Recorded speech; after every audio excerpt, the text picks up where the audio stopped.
everyone. Hope you had a fabulous Christmas morning, and thanks for joining us this morning on Fox and Friends. President Obama reminding military families in his Christmas address that in just 5 days, we will drastically cut our U.S. presence overseas. And our Peter Ducey is live in Washington, D.C. with where we stand on the war on terror. Good morning, Peter.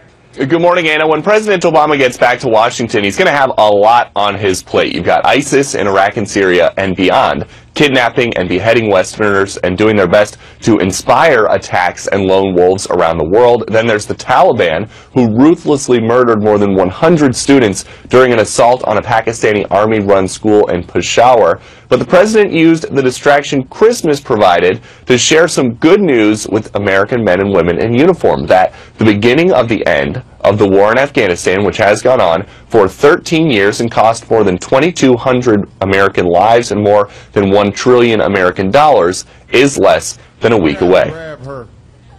This is an important year. We've been in continuous war now for almost 13 years, over 13 years, and next week we will be ending our combat mission in Afghanistan. Afghanistan has a chance to rebuild its own country. We are safer. It's not going to be a source of terrorist attacks again. Back here on the East Coast, Vice President Biden paid injured servicemen and women at Walter Reed a visit yesterday. He also quietly thanked their doctors and nurses. And Senator John McCain traveled all the way to Kabul for meetings with Afghan officials and a Christmas-time visit with Americans stationed there. Remember that when the new Senate is sworn in, McCain is going to be the chairman of the Senate Armed Services Committee.